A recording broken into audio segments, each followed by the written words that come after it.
ನಮಸ್ಕಾರ ಎಲ್ಲ ನನ್ನ ಇನ್ಸ್ಟಾಲ್ ಫ್ಯಾಮಿಲಿಗೆ. ಎಲ್ಲರೂ ಹೇಗಿದ್ದೀರಾ? ನಾನಂತೂ ತುಂಬಾ ಚೆನ್ನಾಗಿದ್ದೀನಿ. ಇವತ್ತು ನಾನೊಂದು ಡ್ರೆಸ್ ತೋರಿಸ್ತಾ ಇದ್ದೀನಿ ನೋಡಿ, ತುಂಬಾ ಚೆನ್ನಾಗಿದೆ. ಇದು ನಮ್ಮ ಪಾವಗಡದ ಹತ್ರ ಇರೋ ಮಡಕ್ಷಿರದಲ್ಲಿ ತನಿಷ್ಠಾ ಕಲೆಕ್ಷನ್ ಇಂದ ನಾನು ಪರ್ಚೇಸ್ ಮಾಡಿದ್ದೀನಿ. ನನ್ಗಂತೂ ತುಂಬಾ ಇಷ್ಟ ಆಯ್ತು. ನಾನು ವೇರ್ ಮಾಡಿದ್ದೀನಿ ನೋಡಿ ಯಾವ ತರ ಕಾಣಿಸ್ತಾ ಇದೆ ಅಂತ. ತುಂಬಾ ಅಂದ್ರೆ ತುಂಬಾ ಚೆನ್ನಾಗಿದೆ. ಕಾಟನ್ ಇದು, ಸಮ್ಮರ್ ಕೂಡ ಚೆನ್ನಾಗಿರುತ್ತೆ. ಬಟ್ ಇನ್ನೂ ತುಂಬಾ ವೆರೈಟೀಸ್ ಇದೆ ಇವ್ರ ಹತ್ರ. ನೀವು ಕೂಡ ಪರ್ಚೇಸ್ ಮಾಡಿ, ಚೆನ್ನಾಗಿರುತ್ತೆ ಇವ್ರ ಹತ್ರ. ಯಾರು ಮಿಸ್ ಮಾಡ್ಕೋಬೇಡಿ. ಒಳ್ಳೆ ಕಲೆಕ್ಷನ್ ತನುಷಾ ಕಲೆಕ್ಷನ್ ಅವರು. ನಾನು ಇವ್ರ ID ಮೆನ್ಷನ್ ಮಾಡಿರ್ತೀನಿ, ನೀವು ಕೂಡ ಟ್ರೈ ಮಾಡಿ ಒಂದ್ಸರಿ ನೋಡಿ. ತುಂಬಾ ಅಂದ್ರೆ ತುಂಬಾ ಚೆನ್ನಾಗಿರುತ್ತೆ. ನಂಬರ್ 1 ಕ್ವಾಲಿಟಿ ಇವ್ರ ಹತ್ರ. ಸೊ ನಾನು ತಗೊಂಡಿದ್ ನೋಡಿ ನನ್ನ ಪಕ್ಕದ ಮನೆಯವರು ಎಲ್ಲಿ ತಗೊಂಡ್ರಿ, ತುಂಬಾ ಚೆನ್ನಾಗಿದೆ, ನಮಗೂ ಬೇಕು ಅಂತ ಕೇಳಿದ್ರು. ನಾನು ಈ ತರ ತಗೊಂಡಿದ್ದೀನಿ ಅಂತ ಹೇಳಿದಕ್ಕೆ ಅವ್ರು ಕೂಡ 3 ಡ್ರೆಸ್ ಬೇಕು ನನಗೆ, ಆರ್ಡರ್ ಮಾಡಿ ಅಂತ ಹೇಳಿದ್ದಾರೆ.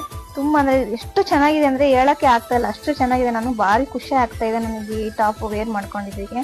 ಸೊ ನೀವು ಕೂಡ ಯಾಕೆ ತಡ ಮಾಡ್ತಾ ಇದ್ದೀರಾ, ಆದಷ್ಟು ಬೇಗ ಆರ್ಡರ್ ಮಾಡ್ಕೊಳ್ಳಿ. ತುಂಬಾ ಅಂದ್ರೆ ತುಂಬಾ ಕಡಿಮೆ ಸಿಗ್ತವೆ ಇವ್ರ ಹತ್ರ. ಥ್ಯಾಂಕ್ ಯು, ಬಾಯ್ ಬಾಯ್, ಧನ್ಯವಾದಗಳು ಎಲ್ರು ನನ್ನ ವಿಡಿಯೋ ಕೇಳಿದ್ದಕ್ಕೆ.